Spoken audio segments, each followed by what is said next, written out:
Buenas tardes a todos ustedes. Siendo las 6:30 en punto, esperamos que fuera esta hora porque esta conferencia se va a transmitir de manera virtual por Zoom. Entonces, en consideración a quienes nos verán desde el otro lado de la pantalla, estamos iniciando a las 6:30 en punto.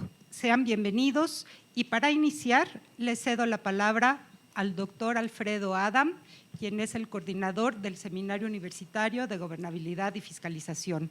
Por favor, doctor. Buenas tardes a todos.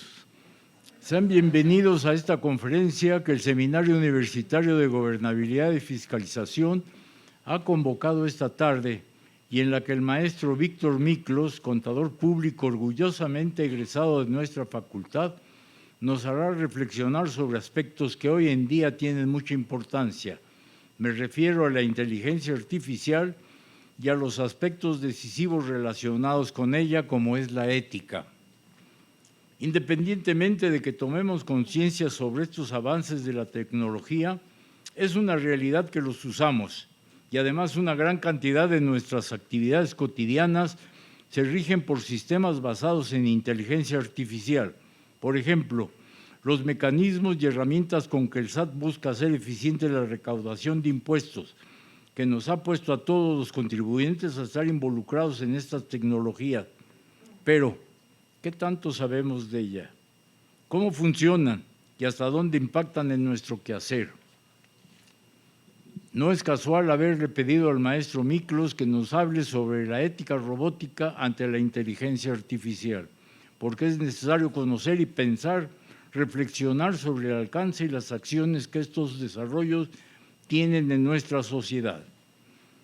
Parte fundamental de la gobernabilidad, condición esencial para el funcionamiento de las instituciones que conforman a la sociedad, es la ética, la manera en que cada persona se conduce y cumple con sus compromisos y responsabilidades. De ahí la importancia de hablar sobre ética en estos ámbitos de desarrollo tecnológico, así como del impacto que tienen en cada uno de nosotros como parte de la sociedad, de la comunidad a la que pertenecemos.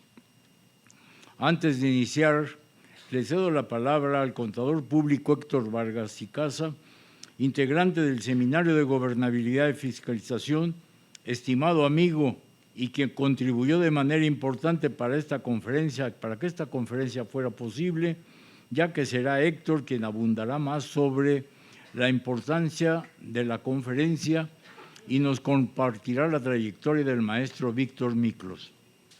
Héctor. Muchas gracias. Muy buenas tardes. Es una alegría, un honor el regresar a nuestra alma mater, a nuestra querida UNAM, y muy especialmente a nuestra querida Facultad de Contaduría y Administración, por el cual nosotros pasamos igual que todos ustedes cuando éramos jóvenes. Agradecemos al maestro Tomás Rubio, director de la facultad, por su apoyo para la realización de estos seminarios y al esfuerzo del doctor Alfredo Adam, coordinador del seminario, como ya lo dijo Cristina, y él realmente con muy escasos recursos logra que estos seminarios se lleven de acuerdo al plan anual que forma él con su equipo y que nos pide apoyo y consejo, sobre todo para determinar los temas que vamos a tratar semestralmente. En este segundo semestre, el Consejo Consultivo solicitamos al maestro Adam y el equipo que lleváramos a cabo varios seminarios, y digo varios por el tema, de este controvertido tema de la inteligencia artificial, ya que es apasionante y que tiene preocupada a buena parte de la humanidad. El primer motivo, que las amas de casa y toda la gente se preocupa mucho porque se cree, y en verdad es cierto, que hay un desplazamiento que puede ocasionar el sustituir el trabajo de los humanos y transgredir los principios éticos universales. Por eso el tema es tan importante.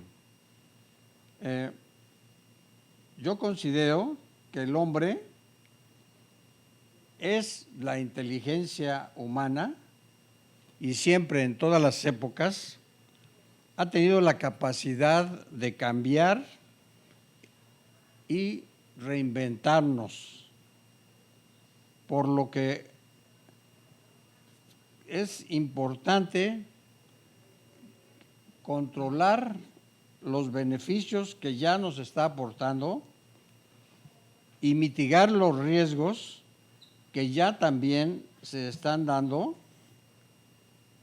Y nosotros creemos que un camino correcto es normar con un código de ética y una regulación universal adaptada a cada país. Ante esta amenaza, el maestro Víctor Miklos nos hablará de la ética robótica ante la inteligencia artificial. Cuando invité a Víctor a esta plática, es porque él viene trabajando desde hace tiempo con el tema y creo que hoy nos va a dar un magnífico mensaje.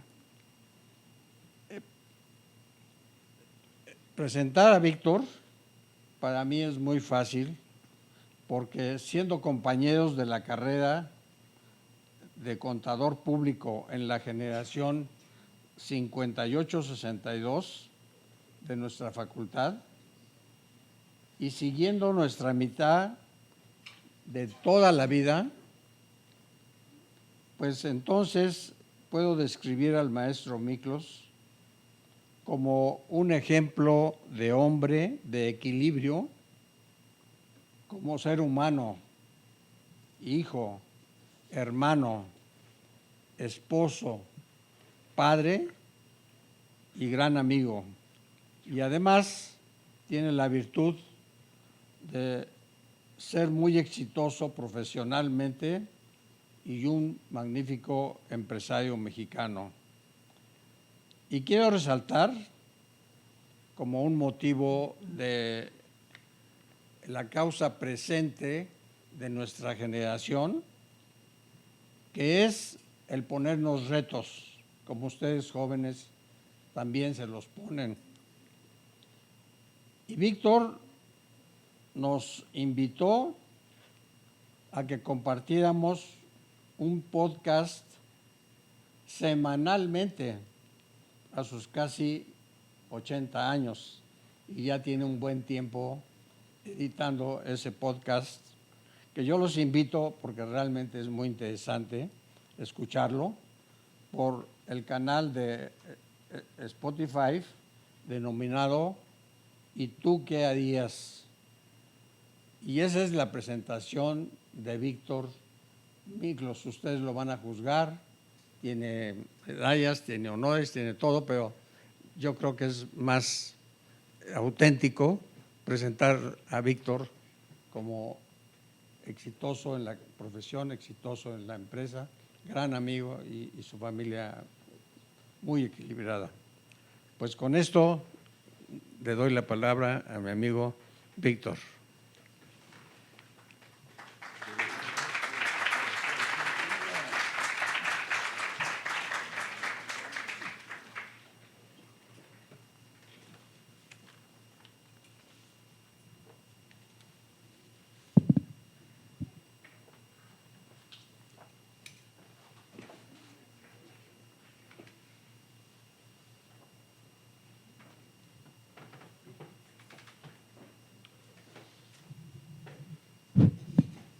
¿Se oye bien? ¿Sí? Sin faltas de ortografía. Lo que pasa es que no veo… ahí está. Yo puse ahí buenas tardes, buenas noches, porque no sabía si íbamos a empezar a las 6:30 y si nos daban las 7 y eran las noches. Por eso puse los dos. Pues yo creo que ya Héctor dijo mucho y hasta me apenó. Héctor y yo nos conocemos ciertamente desde hace bastante tiempo, por la generación ya más o menos calcularán la edad de su servidor. Y cierto, una de mis inquietudes actuales es hacer podcast, y les voy a decir el por qué, nunca lo he dicho, pero relájense, esto no es serio el tema. Cuando me retiré de trabajar, trabajé 60 años, ¿y saben qué hacía yo? Estuches de belleza. Es decir, trajes de baño para la mujer. Si algunos, no, ustedes están ya muy nuevecitos, la marca era Marsol, y eso sí puedo hacer publicidad. Y cuando me retiré, mi hijo tomó las riendas del negocio, y viene la pregunta, ¿y ahora qué voy a hacer? El no hacer nada es lo peor que le puede suceder a una persona. Y tomen nota, para dentro de 80 años les va a pasar a ustedes. ¿Ok? Y uno de los temas que a mí me ha llamado mucho la atención es ética robótica. Pero antes de entrar en tema les quiero platicar algo. Es un cuento, ¿ok?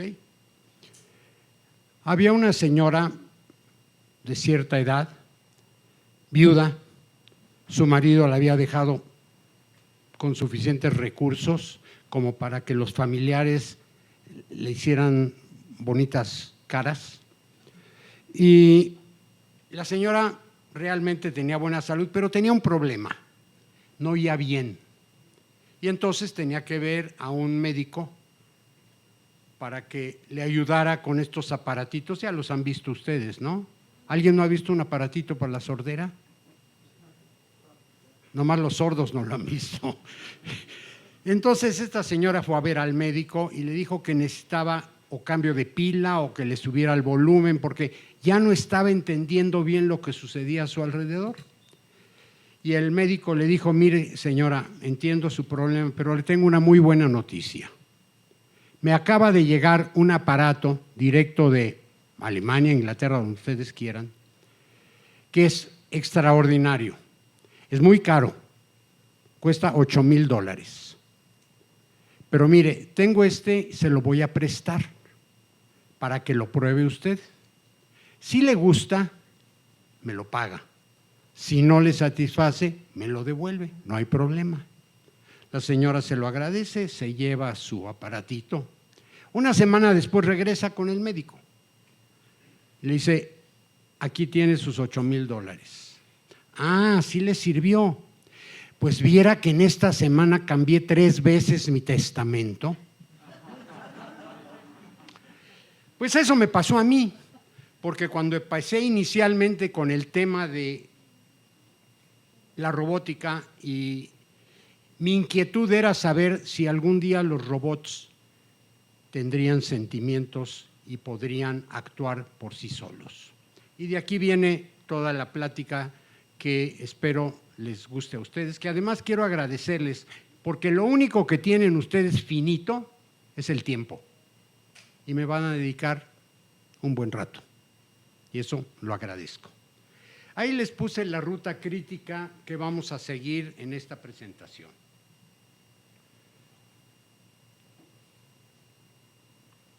A esta edad se necesitan lentes. Entonces, la primera es inteligencia artificial. Después seguiremos cómo va el cerebro. Después veremos las sensaciones, los sentimientos, la motivación, la emoción. Vamos a hablar del alma, de los robots y de la ética. Después haremos otras variantes y terminaré con un cuento que creo que les va a gustar. A ver, la primera pregunta, ¿qué es inteligencia artificial? Inteligencia es la facultad de la mente que permite aprender, entender, razonar, tomar decisiones y formarse una idea determinada de la realidad. ¿Se escucha bien o tengo que tomarlo como Luis Miguel el micrófono? ¿Sí? ¿Se escucha bien? Bueno. Esto es la inteligencia. Lo primero que me pregunté, artificial es adjetivo correspondiente a un sustantivo que se llama inteligencia. Me di cuenta que no. Inteligencia artificial es un solo concepto. Hay varias inteligencias y platicaremos, por ejemplo, de la inteligencia emocional. Pero inteligencia artificial es un solo concepto. Es lo que aprender, pero artificialmente. Y si no, voltéense con su vecino para que me entiendan y díganle, eres muy artificial. ¿Qué significa? No eres natural, estás hecho por algún motivo, pero no eres tú. Pues esto le pasa a la inteligencia y entonces tendremos que tomar esto que han llamado la IA como un solo concepto. Y decimos la facultad que permite aprender, entender, razonar, tomar decisiones, formarse una idea determinada de la realidad. Esto es lo que consideramos que es la inteligencia. Como artificial, vamos a calificarlo como, hay que hacer esto, entender el significado del término artificial. Su origen etimológico, en este caso, subrayamos que se trata de una palabra que viene del latín, en concreto, artificialis, que es fruto de la suma de tres componentes claramente delimitados.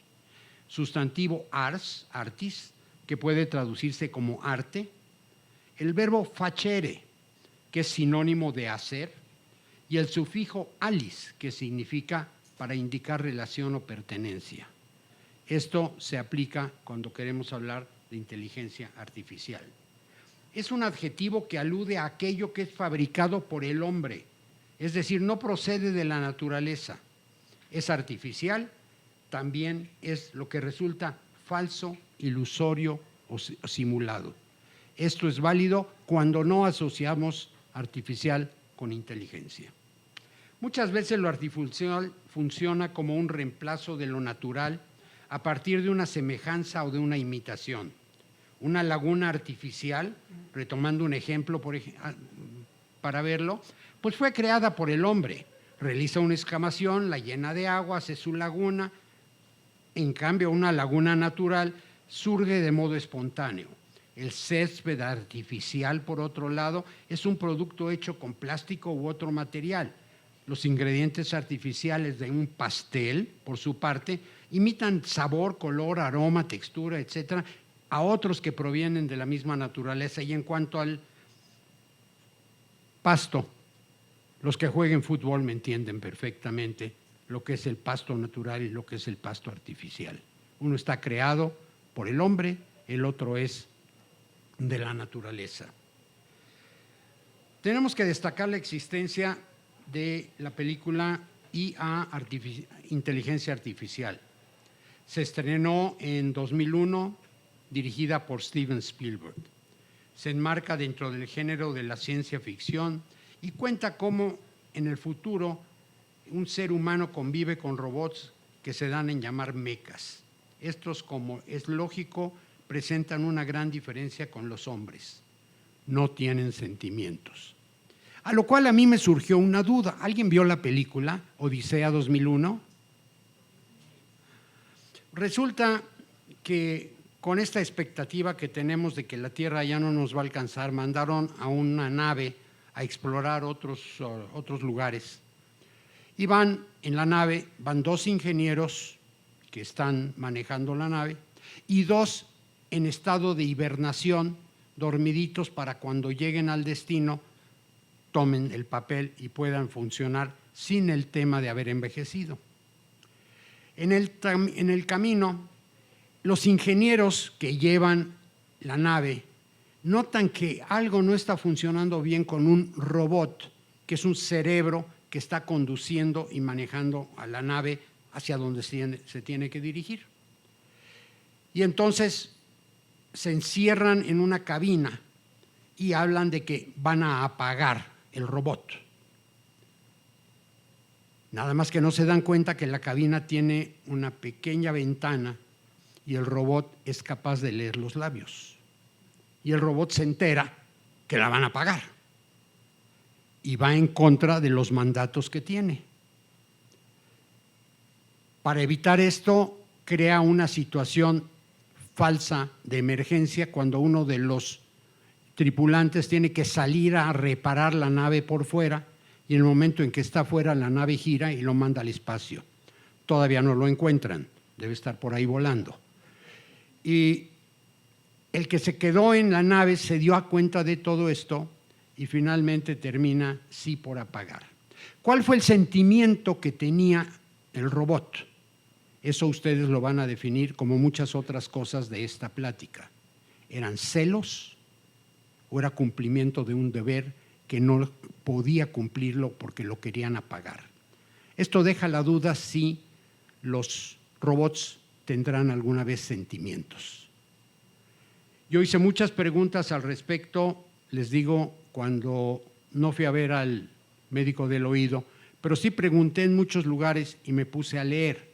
Y por eso les digo que a mí me sucedió, porque he tenido que cambiar mi testamento, llámese la plática de hoy en la noche, por muchas razones, porque hay nuevas aportaciones y quizás lo que les diga hoy, mañana ya no sea cierto, porque saldrá una nueva averiguación, una nueva investigación, un nuevo concepto. Si acaso tienen sentimientos, es lo que vamos a ver en esta charla. No podemos obligar que la citada inteligencia artificial ha despertado el interés de muchos directores de cine. Hoy tan solo mi hijo me hablaba de una película, creo que se llama Far West o algo así, que es una especie de isla de la fantasía. No sé si llegaron a ver esa serie, pero donde las personas van a realizar sus sueños. Pero las personas que están en la isla de la fantasía de robots son puros robots y cumplen las expectativas y los sueños de las personas que quieren visitarlo.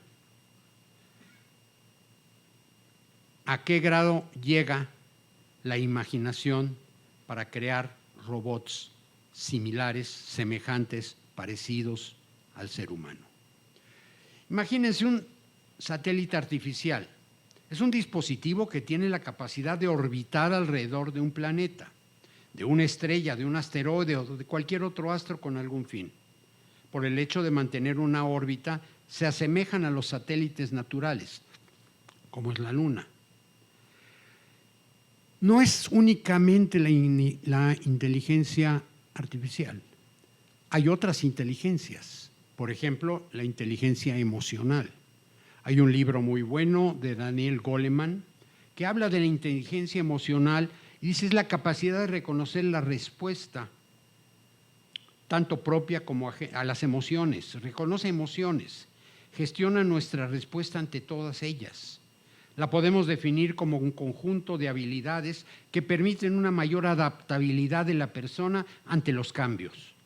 También tiene que ver con la confianza y seguridad en uno mismo, el control emocional y la automotivación para alcanzar objetivos, comprender los sentimientos de los demás, manejar las relaciones y tener poder de influencia es básico para conseguir cambios positivos en el entorno.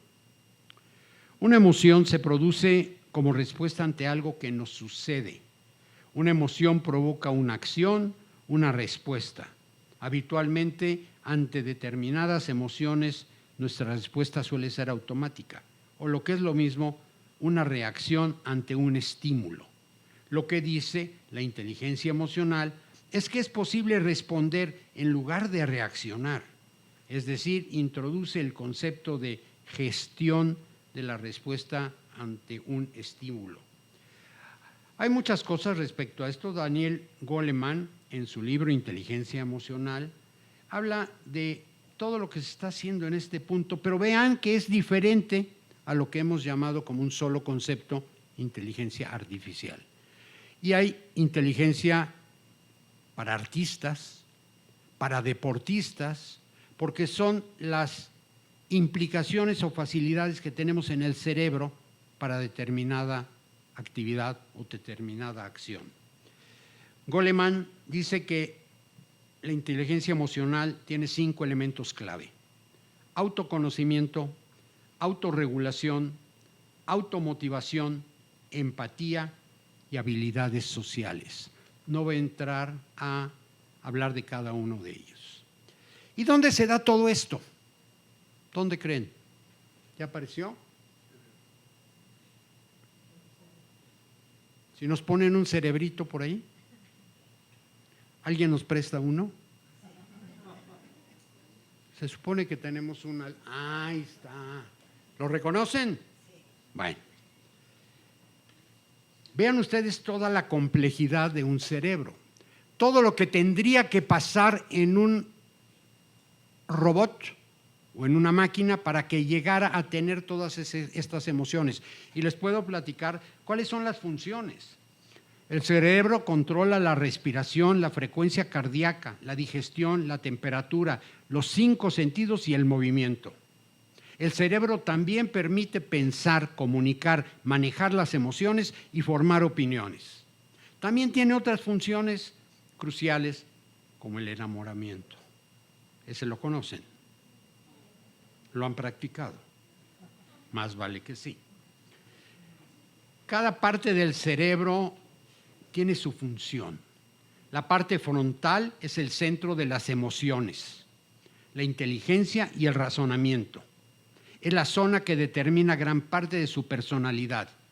Los recuerdos se almacenan principalmente en ambos lóbulos temporales. El lado derecho de su cerebro controla los músculos y la sensibilidad del lado izquierdo del cuerpo. El lado derecho también dirige la capacidad de resolución de problemas y las facultades especiales. Por ejemplo, la capacidad de apreciar la distancia, reconocer los rostros, controla muchas actividades artísticas y de imaginación. El lado izquierdo de su cerebro, no lo busquen ahorita, créanmelo.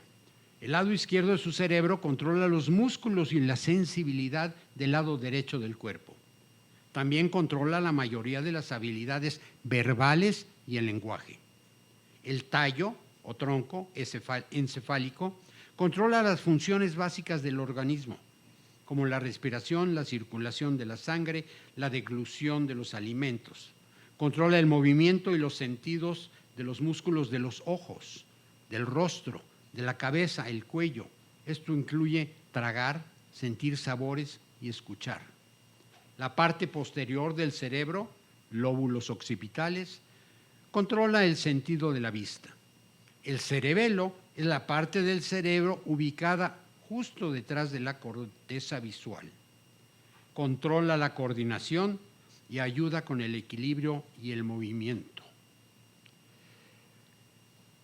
Hay un artículo que me llamó la atención que se llama Eres tu cerebro. Se tuvieron que transcurrir muchos años para que se aceptara que el yo se encuentra en el cerebro. Ahí está el yo. No está en los pies, no está en los dedos, está en su cerebro. Ahí está el yo. Nansen, primer investigador en neurología de Noruega, postuló que la inteligencia radica en la multitud de contacto entre las neuronas del cerebro. Desde la época de Nansen se ha comprobado que no solo la inteligencia, también la alegría, el amor, el desprecio, la memoria, el aprendizaje, el gusto por la música, las preferencias personales se encuentran en este contacto que tienen las neuronas. Se vuelve evidente que uno no sería quien es sin su cerebro. Y voy a hacer un paréntesis por decir que si ustedes aman a una persona y esa persona le cambian el corazón, porque estaba defectuoso o lo que ustedes quieran, pero hoy ya hay posibilidades de cambiar el corazón, ya lo han escuchado, ¿verdad? ¿Me va a seguir amando igual esta persona con su nuevo corazón? ¿Y si le cambian el cerebro? Y hay una gran diferencia entre el cerebro y muchos de los demás órganos que hoy sí podemos cambiar, como es el páncreas, como es el hígado y algunos otros que ya están haciendo. Y nos vamos a referir a esto un poco más adelante. El cerebro no se puede cambiar sin que cambie la persona. Muchas preguntas. Cuando hablamos del cerebro, ¿quiénes somos? ¿Qué es lo que sea que seas tú? ¿Quién es la personalidad? ¿Qué es el libre albedrío? ¿Dónde se originan los pensamientos? La revolución del pensamiento. La superficie ondulada del cerebro recuerda la parte exterior de una nuez. Se llama corteza cerebral.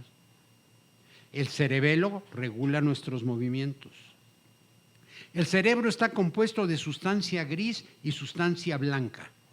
En la sustancia gris se encuentran los cuerpos de las neuronas y las sinapsis, donde se produce la transmisión de las señales a través de las neuronas. Amígdala significa almendra en griego. Detrás de la amígdala se llama hipocampo. Hay niños que cuando nacen están sin terminar, tema que vamos a volver a manejar, porque mucho lo reciben ya fuera del útero.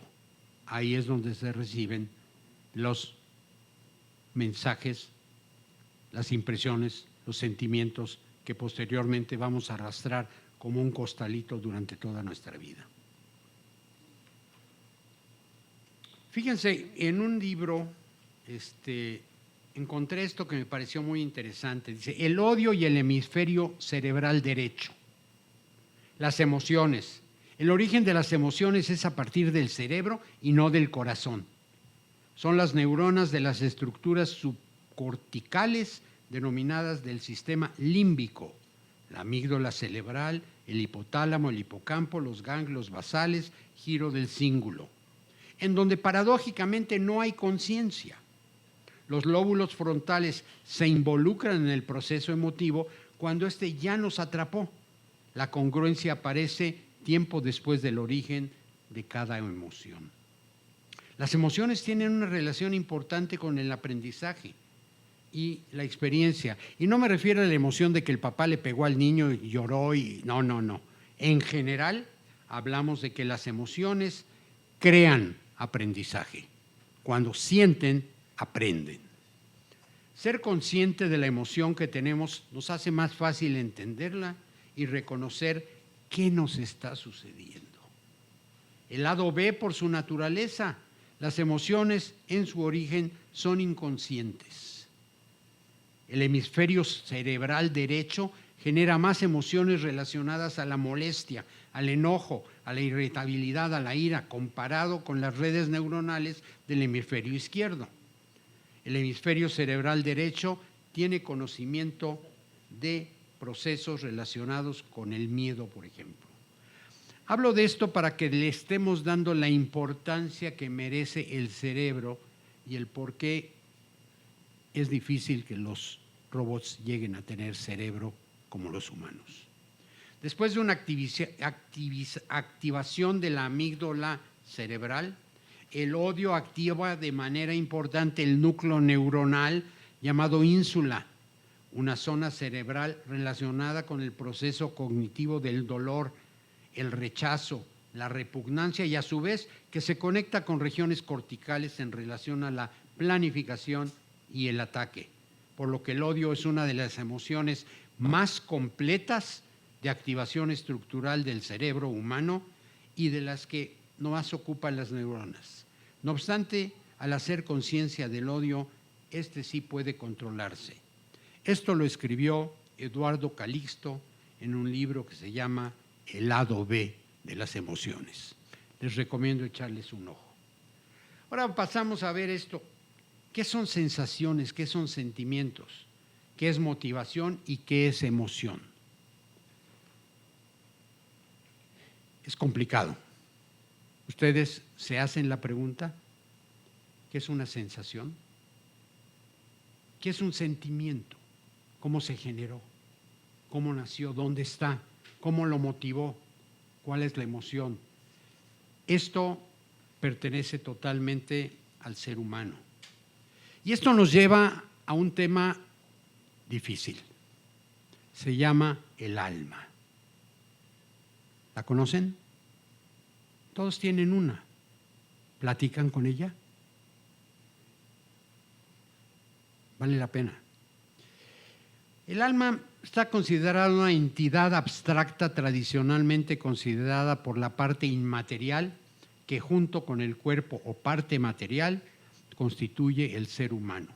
Se le atribuye la capacidad de sentir y de pensar. ¿Cómo llega? ¿En dónde se queda? ¿Y cómo va? El alma del ser humano, tengo que voltear la hoja, perdón, se considera como la parte intangible que habita en el cuerpo que nos da la capacidad de pensar y sentir. Es capaz de dar vida al organismo y la esencia inmaterial que define al individuo y a la humanidad. El alma del ser humano se considera como la parte intangible que habita en el cuerpo que nos da la capacidad de pensar y de sentir. Un breve recuerdo en la historia antigua nos informa que de acuerdo con la teoría del preexistencialismo, Platón sostenía que las almas existen antes de ser infundidas en el cuerpo. No me voy a meter muy a fondo porque el alma tiene connotaciones de tipo muy personales, quizás religiosas, pero vale la pena muchas veces preguntarse. Dicen que alguna vez le preguntaron a Dios, ¿quién eres? Y contestó, yo soy yo. ¿Quiénes son? ¿Cómo está su alma? En cuanto a cómo entra al cuerpo, hace un par de años estuvo en México el director, gran jefe de una universidad de Israel, y tuve la oportunidad de comer y platicar de un tema, y mi tema, ¿saben cuál era? El aborto. ¿Cuándo se considera que hay una persona viva y que se puede abortar o no se puede abortar? Quiero decirles que lo que me dijo, me lo dijo, lo entendí y no termino de digerirlo. Él me decía que en Israel, por ejemplo, hasta los 2 meses y medio se permite el aborto y después no, porque consideran que en ese momento llega, llámenlo ustedes, la gota divina, la gota de no sé dónde, le llega a la persona, al cerebro y empieza a funcionar. Y entonces se considera que ya hay una persona. No lo voy a discutir, fórmense ustedes su propia opinión, qué es para cada uno de ustedes el alma. ¿Qué fue primero, el cuerpo o el alma? En la historia antigua dicen en el preexistencialismo. San Agustín más tarde propuso que el alma es engendrada por el Padre al mismo tiempo que el cuerpo.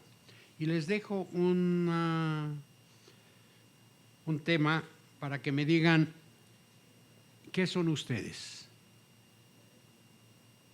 Yo soy energía. ¿Ustedes qué son? Cada uno de ustedes es una energía. Y la energía no es independiente. Es una energía que está relacionada con la energía universal, cósmica, tanto hacia afuera como hacia adentro. Y en plan de broma, si ustedes quieren, pero yo creo en los signos del zodiaco. ¿Quién de ustedes cree en los signos del zodiaco? Ok. ¿Qué significa creer en ellos? Significa que cuando un bebé, una criatura, es concebida, hay una energía cósmica. ¿Ya se preguntaron ustedes por qué Marte no se cae, ni Plutón se cae, ni la Luna se cae? ¿Ya se lo han preguntado? ¿Por qué están ahí en el espacio y no se caen? Y la Tierra no se cae. Porque hay una energía que maneja atracción y retracción. Y esa misma energía crea un campo definitivo o definido para que quien nace reciba esa energía al momento de nacer. Esa es mi teoría y pueden ustedes decir que me falta un tornillo. Pero así es. Las emociones no son un fenómeno místico, son el resultado de un proceso bioquímico. De ahí que en un futuro no muy lejano, un algoritmo de aprendizaje automático Puede ser que analice los datos biométricos que surjan de sensores situados sobre y dentro de nuestro cuerpo. Y esto determine nuestro tipo de personalidad, nuestros humores cambiantes y calcule el impacto emocional que es probable que una canción concreta, incluso un tono musical, pueda tener en nosotros. No hay razón para suponer que la inteligencia artificial tenga conciencia, porque inteligencia y conciencia son dos cosas muy diferentes. La inteligencia es la capacidad de resolver problemas. La conciencia es la capacidad de sentir dolor, alegría, amor, ira. Tendemos a confundir ambas cosas, porque en los humanos y otros mamíferos la inteligencia va de mano de la conciencia.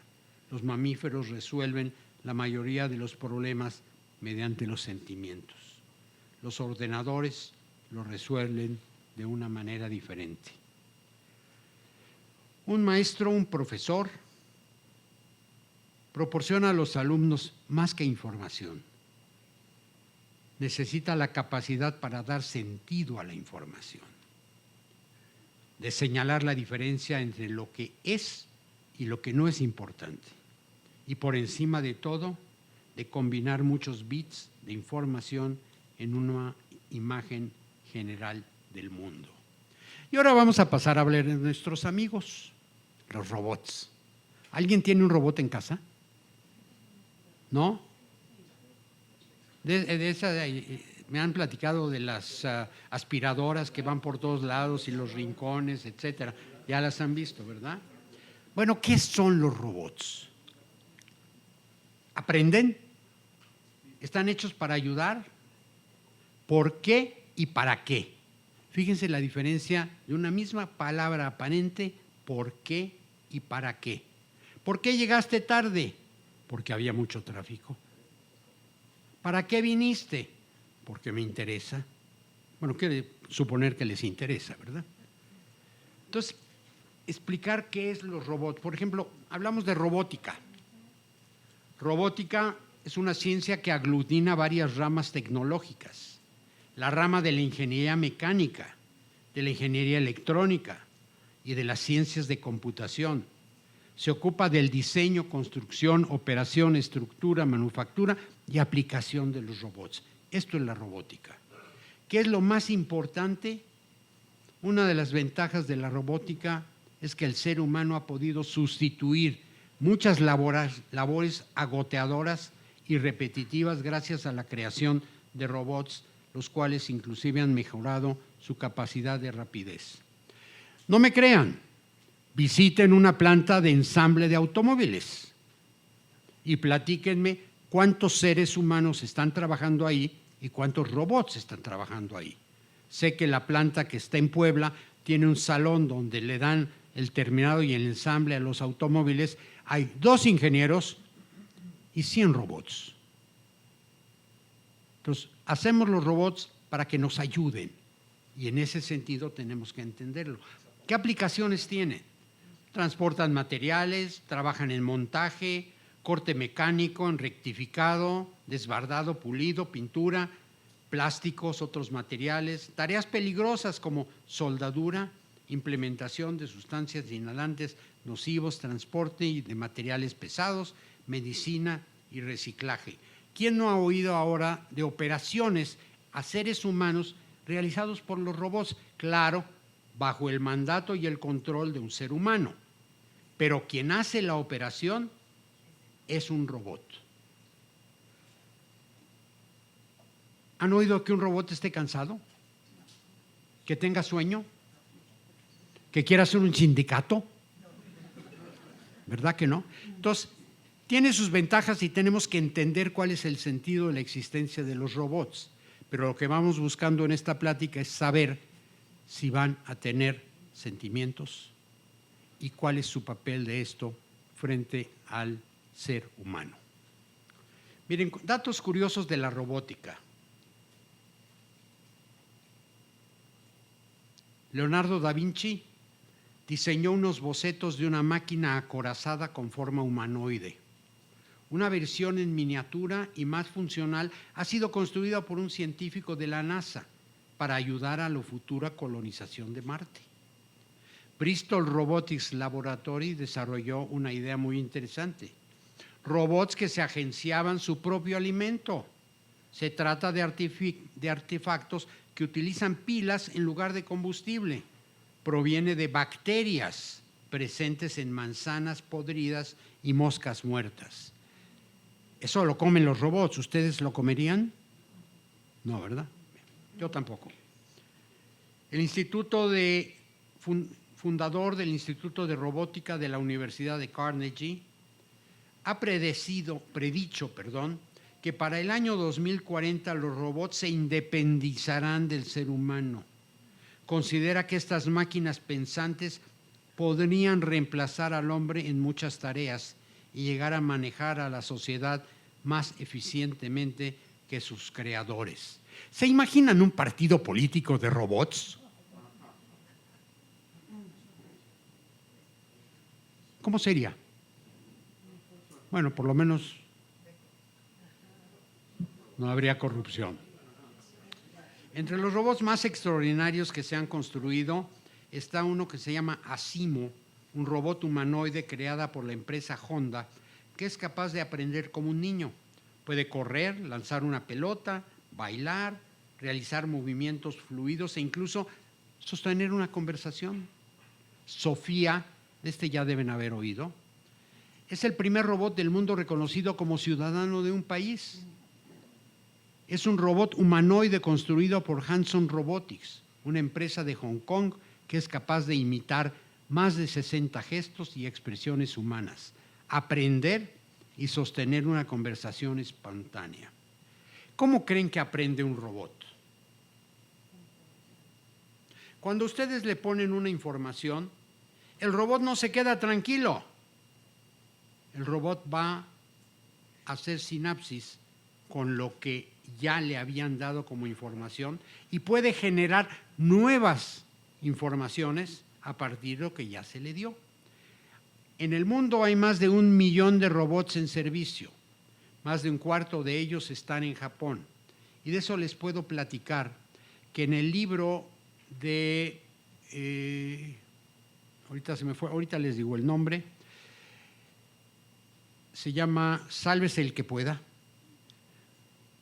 Este autor visitó Japón, fue a un hotel donde ya le habían dicho que había bastante robótica. Cuando llegó lo atendió una persona bien vestida, muy bien educada. Le dijo, señor, su nombre, lo buscó, le dio su ficha. Aquí está, ya llenamos sus datos básicos, etcétera, nos hace favor. Compruebe si esta es su tarjeta de crédito, ahí se lo vamos a cargar a ustedes. Se vio tan sorprendido y cómo funcionaba que le hizo una pregunta rara como ¿qué clase de películas te gustan o alguna cosa? Y el robot no supo contestar, porque era un robot quien lo estaba atendiendo. Me dijo, ¿me permite un momento? Dio la vuelta. El apellido del autor es Oppenheimer, Andrés Oppenheimer. Y el libro es Sálvese quien pueda. Se dio la vuelta el robot y salió una chica, una humana, y le dijo, mire, una disculpa, quien le está atendiendo a usted es un robot. Y la pregunta que usted le hizo no tiene respuesta para ella. Pero quiero decirle que en este hotel tiene 100 cuartos, somos 2 personas y los demás son robots. Hay conocidos míos que han ido a ese hotel, ya se formó una cadena de esos hoteles y ciertamente está atendido por robot. Me ponen cara que qué raro, ¿no? Pero yo los invito a que hagan una queja a Teléfonos de México y hablen con una persona. No van a hablar. Los van a mandar de un robot al otro y les van a preguntar. Y lo mismo si se quieren quejar en Liverpool que no les ha llegado el mueble. Hoy en día la robotización está en auge en aquello que pueden llevar a cabo los robots. Todavía no hablamos de sentimientos, porque ustedes pueden insultar a un robot, no le va a venir para nada el asunto. Pueden decirle lo que quieran. Yo creo que inclusive como terapia psicológica deberían haber robots, ¿verdad? Tener un robot para decirle todo lo que tienen ustedes adentro de coraje y no sé qué, y de todos modos no les va a contestar. Ahí se los dejo de tarea. Leyes de robótica. Hay unas leyes de robótica que escribió Asimov, Isaac Asimov. Isaac Asimov murió en 1992. Escribió mucho sobre el tema de robótica. Habló de inteligencia artificial y de la robótica, que es clave para el desarrollo de los países. Por el avance de la tecnología, estas tres leyes han cobrado notoriedad en los últimos años. En Europa se ha visto la obligación de comenzar a crear una normativa especial para intentar legislar la rapidez con la que la inteligencia artificial está penetrando en la sociedad. Repito, porque esto lo vamos a ver al final de la plática. Obligación de crear una normativa especial para legislar la rapidez con la inteligencia artificial está penetrando en la sociedad.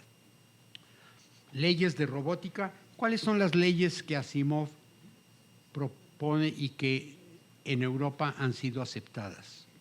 Los robots no pueden dañar a los seres humanos. Los robots grandes deberán tener un seguro obligatorio. Habrá derechos y obligaciones para los robots. Los robots deberán pagar impuestos. Esto no entiendo cómo, pero así lo señala esta teoría. Estas son las leyes de robótica en la Unión Europea. Deben tener un interruptor de emergencia. Algo que le aprieten un botón y hasta ahí llegó, porque si no, pueden caer en manos de algo que no quieren. Los robots no pueden hacer daño a los humanos, no podrán generarse relaciones emocionales con los robots. Los que sean más grandes tendrán un seguro, habrá derechos y obligaciones y pagarán impuestos. Todo esto se lo vamos a fijar a los robots. Pero el título de la plática, que espero que no se duerman muy rápido, habla de la ética. Ustedes saben lo que es ética. Ética es una disciplina filosófica que estudia el bien y el mal y sus relaciones con la moral y el comportamiento humano. Ética es una noción que se relaciona con el estudio de la moral. El concepto viene del término éticos, que significa carácter. Una sentencia ética es una declaración moral que elabora afirmaciones y define lo que es bueno, malo, obligatorio, permitido, etc. en lo referente a una acción o una decisión. Cuando alguien aplica una sentencia ética sobre la persona, está realizando un juicio moral. Y ahora tendremos que relacionar esto con el tema de la plática. Ética en los robots. ¿Creen que el robot llegue a distinguir el bien y el mal? Hablan de respeto, de justicia, de honestidad, de tolerancia, de responsabilidad, de verdad, de integridad, compasión, equidad y libertad. Todo esto está relacionado a los seres humanos. Nosotros nos creamos una ética humana que empieza, si ustedes quieren, con los 10 mandamientos, que son normas para regir la acción del individuo, del ser humano, y actualmente pueden ustedes buscar lo que las Naciones Unidas han puesto como los derechos humanos, que son, de alguna manera, normas de protección para la relación y el manejo de las relaciones humanas. En lo que les decía a ustedes que me cambió el panorama, encontré en esta revista que se llama Gadgets, que llega con el periódico Reforma, no me critiquen si leo el Reforma, y salió un artículo sobre ciberseguridad. Y aquí nos dice el autor, que está ahí su fotografía, no sé si la pusimos, sí, ahí está el autor, Daniel Aguilar Gallego, y nos dice: es imperativo que el gobierno mexicano, junto con la sociedad y el sector privado, tomen medidas para fortalecer la ciberseguridad en el país y formar a jóvenes mexicanos para que estén capacitados y enfrenten los desafíos del ciberespacio. El desarrollo tecnológico en el mundo ha avanzado a pasos agigantados en las últimas décadas, trayendo consigo numerosas ventajas, mayor productividad, comunicación instantánea y un sinfín de oportunidades. Es esencial que México tenga una ley de ciberseguridad que establezca un marco legal para la protección de la información en línea y la respuesta de ciberataques. Pero este señor no había oído el cuento que les voy a platicar y verán que hay algunos cambios. Les voy a platicar un cuento. Este cuento lo escribí hace algunos años. Lo mandé a un concurso literario que desde luego no gané. Y se los voy a platicar, no está escrito, pero a mí me parece que tiene significado. Fíjense que Juan Kissinger, ¿no hay nadie de apellido Kissinger aquí? No quiero herir susceptibilidades. Bueno, Juan Kissinger es un ejecutivo moderno que se dirige a su casa. Llega a su casa en un vehículo, desde luego. El vehículo no tiene chofer, es un Uber sin chofer, pero tiene ya programada la dirección a la que tiene que llegar a Juan. Juan llega, se baja del Uber, cierra la puerta, o ni siquiera, el Uber cierra solita la puerta. Ni le da las gracias, ni cómo está tu mujer, nada. Simplemente se baja del Uber y sube los escalones para llegar a su casa, a su departamento. Es un edificio. Se para frente a la puerta del edificio y la puerta se abre. Reconocieron a Juan cuando llegó. Se abrió la puerta. Del lado izquierdo está el portero que lo saluda. Don Juan, buenas tardes, ¿cómo le va? ¿Cómo le fue en el trabajo el día de hoy?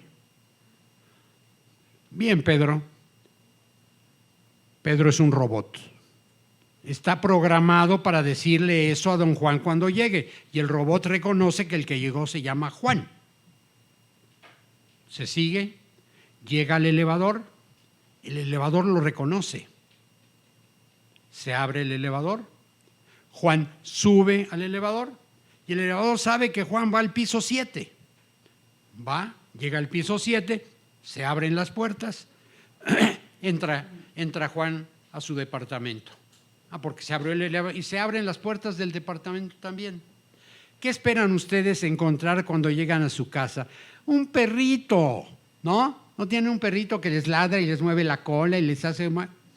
Pues lo recibe un perrito, pero el perrito es un robot que va a hacer todo lo que le han programado para que haga y que deje feliz a Juan. Juan llega, se quita su saco y le habla a su esposa. A su mujer, perdón, no es su esposa. Rebeca, ya llegué. Sale Rebeca. Hola, mi vida, ¿cómo estás? ¿Cómo te fue en el trabajo? Bien, ¿qué quieres cenar? Pues hazme unas quesadillas ¿con qué quieren que haga las quesadillas? Además de las tortillas y el queso, desde luego. Imagínense lo que quieran, pide lo que quiere de cenar. Bueno, y Rebeca regresa a la cocina a preparar lo que pidió Juan. Regresa y se lo da. Quiero decirles que Rebeca es un robot. Y le pregunta, ¿qué quieres hacer? ¿Quieres ver la televisión? Hoy juegan los Pumas contra el América. No tomen partido. ¿Quieres verlo? Sí. Rebeca, con una seña, enciende la televisión y aparece el partido. Dice, ¿quieres saber las alineaciones? Fíjate que el América, y le suelta todo el rollo, y el entrenador y la edad y hasta lo que cenó la noche anterior. Y lo mismo del equipo contrario. Y le da toda la información que quiere.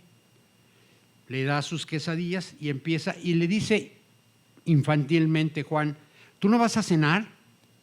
Dice, mi vida, tú sabes que yo me alimento de energía, yo me conecto y con eso vivo. Sí. Esta es la vida de Juan. ¿Saben cómo se llamó el cuento? Soledad. Soledad. ¿Cómo es la vida de un individuo que todo lo va a manejar a base de robots? Soledad. Así terminó aquel cuento. Pero ahora, con esto de haber aceptado esta plática, me puse a pensar en el segundo capítulo de la vida de Juan. Juan vive en el 7º piso. En cada piso hay 2 departamentos. En el departamento de junto, ¿quién creen que se cambió? Pues se cambió un joven, bueno, no tan joven, recién egresado de una universidad, la que ustedes quieran, de las muy fifís, por usar una expresión conocida, y trabajó unos años en Silicon Valley. Es experto en todo el tema de robotización, de programación y de hackeo. Y un día ve a Rebeca en el pasillo y por alguna razón le llama la atención porque Rebeca es bonita. Quiero decirles que los robots actualmente ya tienen piel humana, ya se ven como seres humanos y los movimientos inclusive ya no son, ya tienen movimientos muy similares a los de los seres humanos. Pues ve a Rebeca, le gusta, se acerca, le quiere hacer conversación y ¿de qué se da cuenta? De que Rebeca es un robot. ¿Y qué hace? Porque que se llama Oscar, ¿hay algún Oscar aquí? ¿No?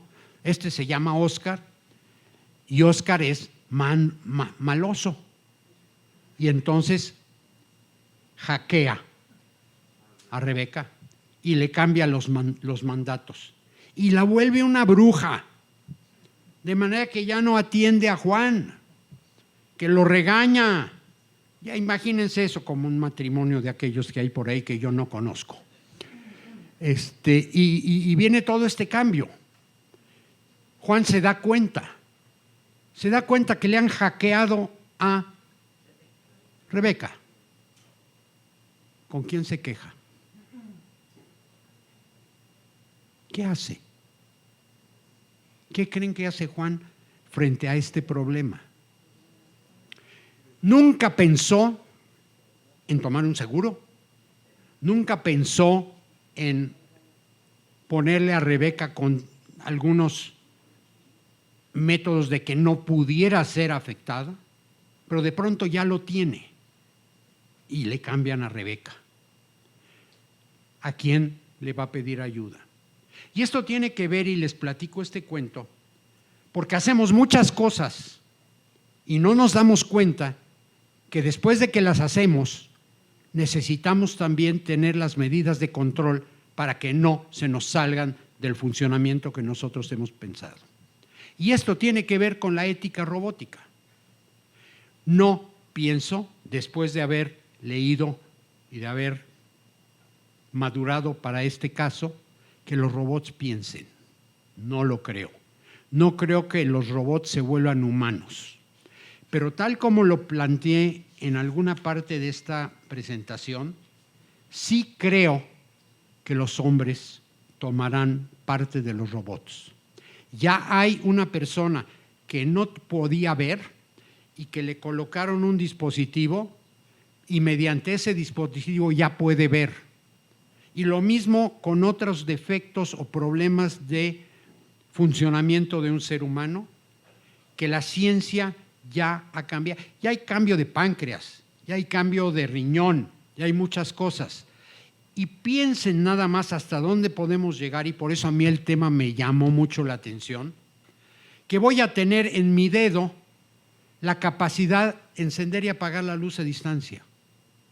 La capacidad en mi cabeza, me van a poner un aparato y voy a leer lo que están pensando ustedes.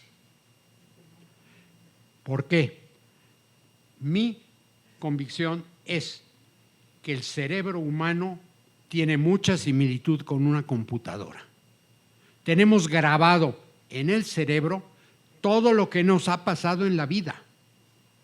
Ahí en esas partes que hemos platicado, la cíngula y esto y el otro, ahí está toda nuestra vida y el que sepa leerlo lo va a tener como un libro abierto.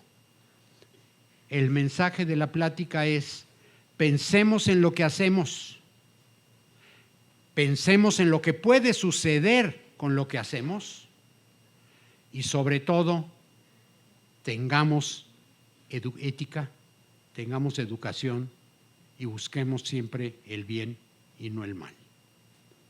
Muchas gracias.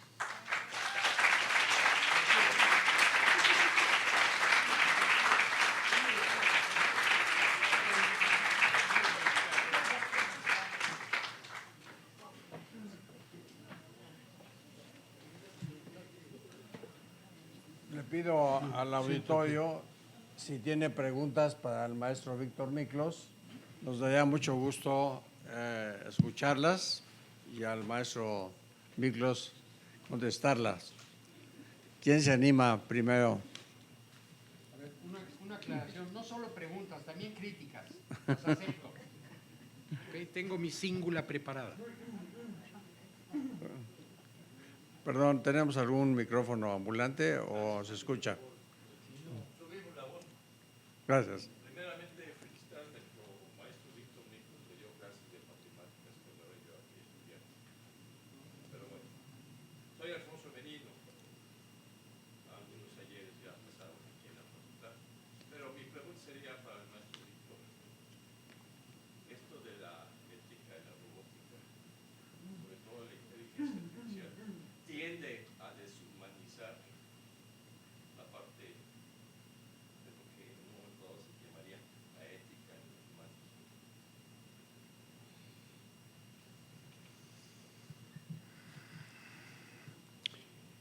Algo he aprendido a decir no sé. No esté en mis manos. Si yo contesto cualquier, puedo estar equivocado. Depende del ser humano. Depende qué tanto vamos a implementar las normas de ética, qué tanto buscamos ser buenos o no ser buenos. En el caso del cuento, tiene una dirección. Juan vivía feliz y se encontró con alguien que era malo. Entonces, poder controlar esto, no lo sé. Probablemente mañana se sepa, o dentro de una semana o un año. Los cambios en el conocimiento, los cambios en la aplicación de todos estos, ya vemos, invenciones que tenemos, son muy acelerados. Dicen que el conocimiento antes cambiaba cada 24 años, ahora está cambiando cada 4 años.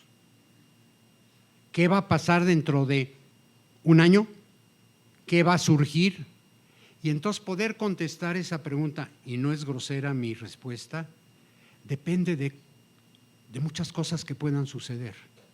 Ciertamente, poder tener la capacidad, nada más imagínense, hubo una película que seguramente sí vieron, que se llamó Lo que quieren las mujeres. ¿La vieron? Un individuo que, ya no me acuerdo el nombre del actor, pero le cae un rayo y con eso, Mel Gibson, puede leer la mente de las mujeres, puede saber lo que están pensando y le hace la vida imposible a su jefa. ¿De acuerdo?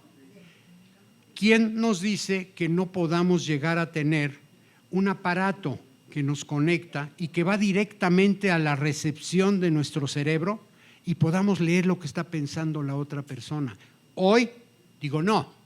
Lo mismo que hace 40 años, si me hubieran dicho que todo lo que la computadora de la universidad trajo en una zona extensísima, lo traigo en mi teléfono y con un poquito más. ¿Quién me hubiera dicho que si quería tomar una foto tenía que tener una cámara y un rollo? Y si quería necesitaba un flash. Ahora lo hago con mi teléfono. Entonces, imaginarme lo que va a pasar sería muy atrevido de mi parte. Sé que tenemos que implementar mucho el bien sobre el mal. Evitar que estas invenciones se conviertan en un peligro. Pero de que va a alterar la forma de actuar y de ser de los seres humanos, eso estoy seguro que sí. ¿Por qué? Pues porque he visto correr a un individuo que perdió una pierna, se la ponen artificial y el señor corre maratones. ¿Qué va a suceder más adelante? ¿Qué tanto podremos nosotros? Y les quiero asegurar algo, nada de la plática de hoy me lo hizo ChatGPT. ¿Ok? Pero ¿qué va a suceder? Ya no vamos a creer. En alguno de los podcasts que mencionó Héctor, me refería a una frase que dice: en este mundo traidor, nada es verdad ni es mentira. Todo según… Ok. Entonces, ¿qué va a pasar? Sería muy atrevido de mi parte decirlo, pero que puede incidir, estoy seguro. Gracias.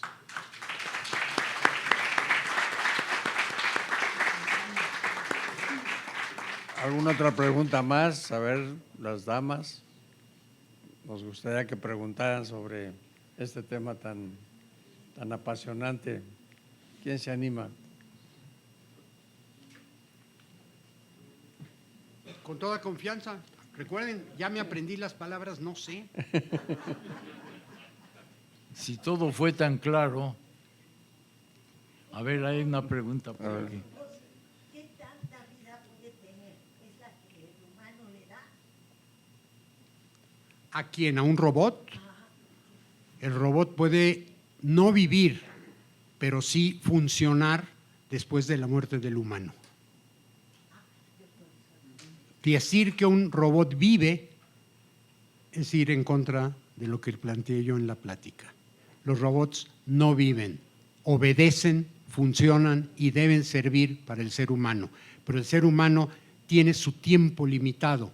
Por eso empecé la plática dándoles las gracias por estas horas, quizás más de la cuenta, que me han dedicado, porque este tiempo es parte de su vida y yo lo aprecio.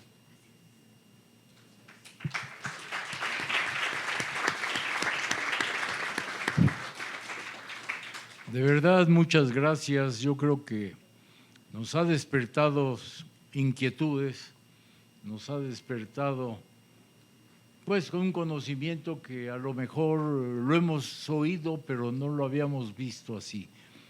Yo les quiero comentar que nos sentimos muy honrados con la presencia de Víctor y con sus palabras.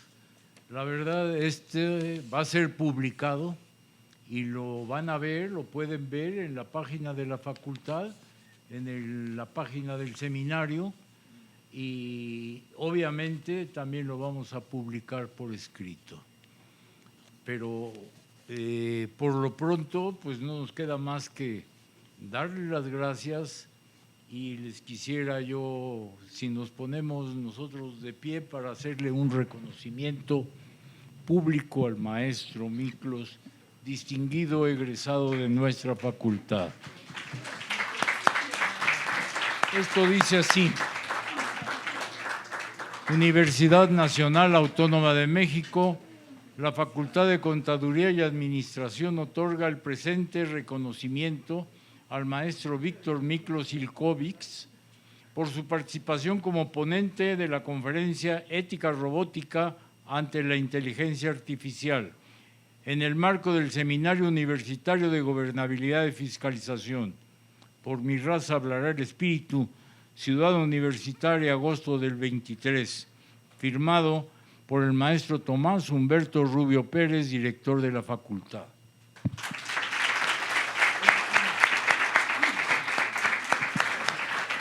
Y también, como recuerdo, le ponemos el póster que mandamos a hacer y el póster que fue difundido, donde se anuncia la conferencia del maestro Víctor Miklos Ilkovics, Ética Robótica ante la Inteligencia Artificial.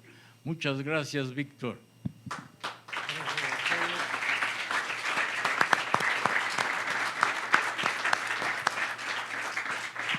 Quiero decirles que cuando me tocó dar clases, Me tocó dar clases en las primeras 8 aulas de lo que hoy en día es la facultad. No había nada, había clases en la escuela tradicional anterior y estaban construyendo y ahí me tocó, de 8 a 10 de la noche. ¿Y qué creen? Había menos tráfico.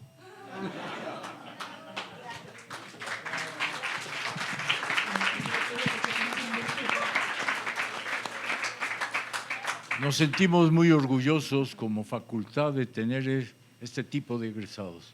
Gracias y gracias por compartir tus ideas, tus conocimientos y tus inquietudes. Pero te queremos hacer otro obsequio. Este seminario de cada plática produce un cuaderno. Este cuaderno ya vamos en el 52. Se han dado pláticas, aquí está el 50, que es lo concreto de la corrupción y los principios para combatirla, por Roberto Salcedo Aquino y Eduardo Gursa. El 49, las reformas fiscales que México necesita. El 48, la psicología del poder y su influencia. Y así seguimos, pero se los vamos a entregar, cuando menos si tiene algún rato libre, que les eche una ojeada. Y de cada 10 o 12 de estos libritos hacemos un compendio que se convierte en esto. Y la plática de ahora también formará parte del convenio. Para todos los alumnos, si tienen algún interés, afuera van a estar expuestos muchos de los libros.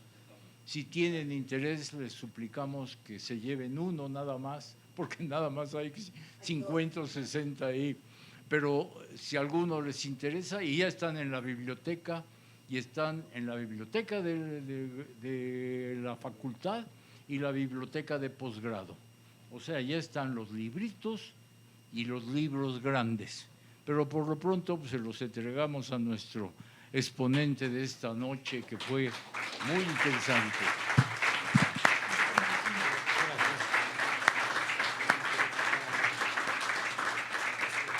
Pues a todos ustedes, muchas gracias por acompañarnos y ojalá y sigamos teniendo este tipo de público, estas gentes, estos alumnos que nos acompañan, y seguiremos procurando hacer cuando menos una conferencia al mes. Vamos en la 54. Entonces, de esas conferencias, cada una haremos la publicación. Y muchas gracias, y en honor y en gusto de toda esta facultad, que es una gran facultad, y aquí estamos en un gran salón, y en este salón recordando a uno de nuestros directores, al maestro Elizundia Charles. Muchas gracias a todos.